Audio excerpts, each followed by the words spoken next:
in which to make their case, and it does improve their chances of being elected, yes. I resist voting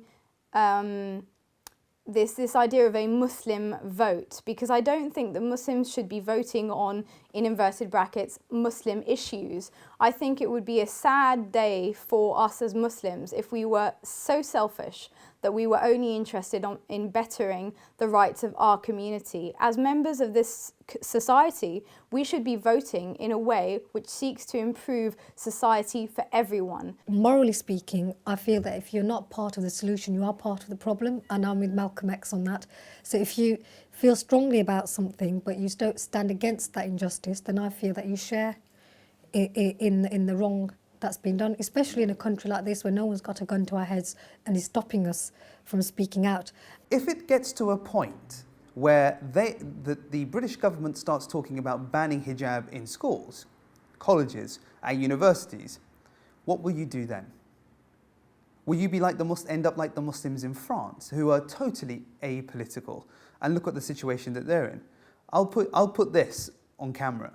If that ever happened and it came to a vote, every single Muslim in this country, even the ones that are hardcore anti-voting, would vote. Why? Because they would use the principle of the lesser of the two evils. Now, what we're saying is that let's use that lesser of the two evils now, before we get to that situation. It's famously, in Spain, the last ruler of Spain, he was complaining when the Muslims, he was crying when the Muslims were getting defeated and slaughtered by the Spanish, and his own mother cursed him. Said, you sat on your backside and did nothing, and now you're complaining about what's happening to the Muslims. So if we don't do something, I personally believe that we're responsible.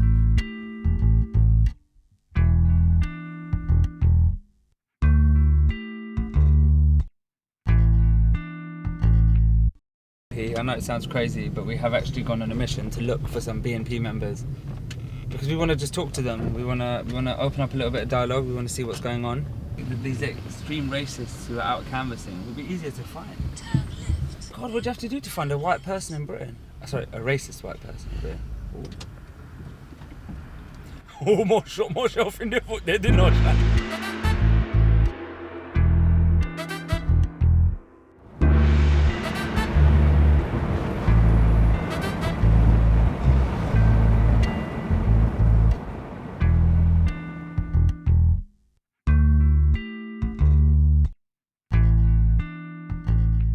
Yeah, so basically, bro, all it is we're saying, look, right, we're not saying that voting is going to change the world.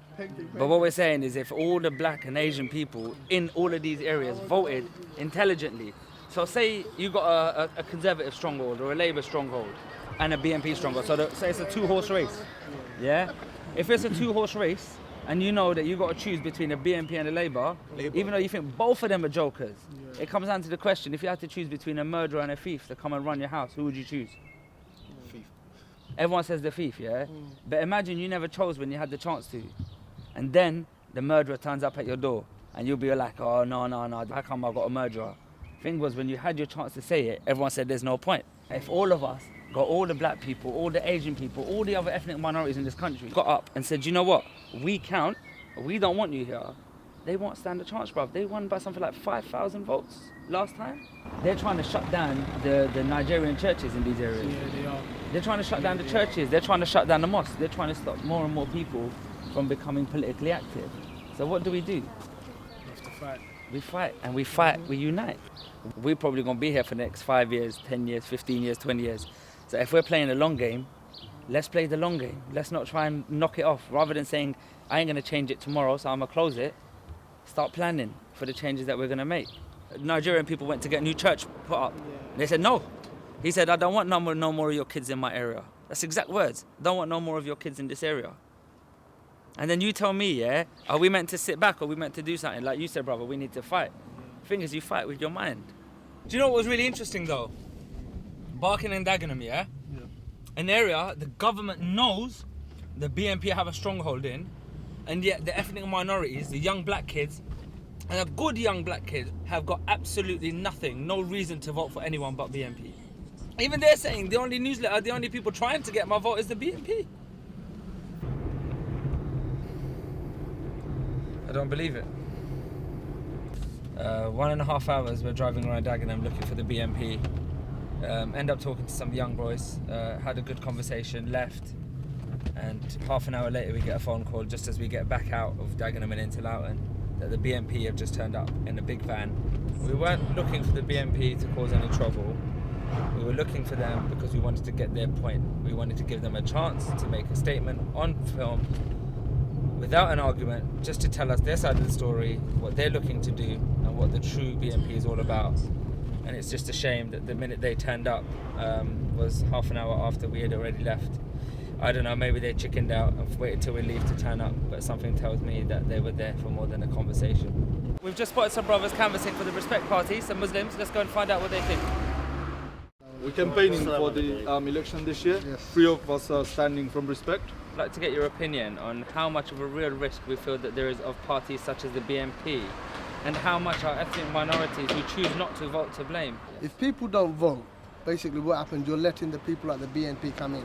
And a lot of people are saying that they want to vote BNP. And when you say why, because they're not happy with New Labour. What you're saying is people are almost looking at BNP as now the People's Party, the common man's party and the poor man's party, because they feel as though the people who are supposed to be representing them, i.e. Labour, are no longer giving them the representation they need. Of the 3 candidates, one of them couldn't speak English. No, I'm not a racist, but I think if you're going to stand up for Parliament, you're going to stand up to be a councillor, to represent the people in your area. Yes, you have a high Bengali population, but you've got to learn to speak English. You can't be a councillor and say that you're going to understand and address the people's concerns when you need a thesaurus to understand them or a dictionary. It's not going to happen, is it really? But I think it is good that they're standing up. I think it's good that they're going out there and getting the young people into it. Yeah, no, that was interesting, very interesting, to see that they're proactively going out there. But I just hope that what it doesn't do is it doesn't make it into a bit of a mockery. We're going to take your face and we're going to put it onto YouTube, man. Si, senor. So we're on our way to Dagenham to see the BNP, or try to see the BNP anyway. We've been there a couple of times, but unsuccessful so far. Mostly because we want to let them have a chance to give their side of the story and to see if we can get them to say thank you to all of you out there who decided not to vote, and to remind you of what will happen if they come into power. We'll continue to drive around Dagenham a bit longer, see if we can find the BNP van, just to get to talk to them really. This is where they were last time, so if we hang around a little while, hopefully they'll come.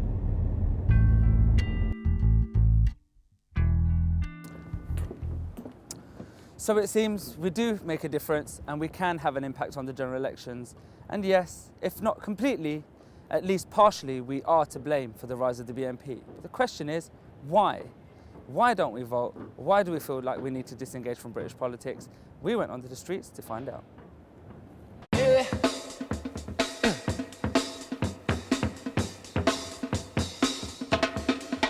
Hi, I've got 2 minutes for an interview. Sorry. Do you vote? No. Do you vote? No. No? Do you vote in the UK? Did you say yes or no? Do you vote? Oh, do you vote, brother? Do you vote? No, I don't. Can I ask you a question? Why don't you vote? Because I believe there's no point. No, I've never voted. You've never voted? Not at the moment, no. No, why not? Because whoever you vote for, sir, will they change our area? Voting doesn't really, it hasn't brought about any benefits. And it's the policy, I think they're all the same. It's not going to make a difference in my life. Yeah, probably. Yeah? I will be, yeah. You do? I want to vote for Labour.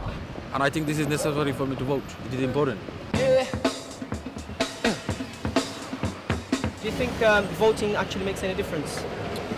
Personally, no, I don't. Well, I know it's like it's wrong, but I just feel like that it doesn't make any difference. Yeah, it does. In what way?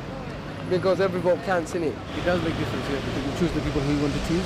They're more or less like all offering us the same thing. Our voice is a minority voice, so sometimes you do think that there's no point. Whether it's Conservative, Labour, Liberal, as far as I'm concerned, whatever person you vote, will they change our life, our environment, our taxes, our insurance? Is your voice heard by your politicians? No, really, because we was demonstrating when it was Iraq war, and millions of people was demonstrating, but government didn't take no notice.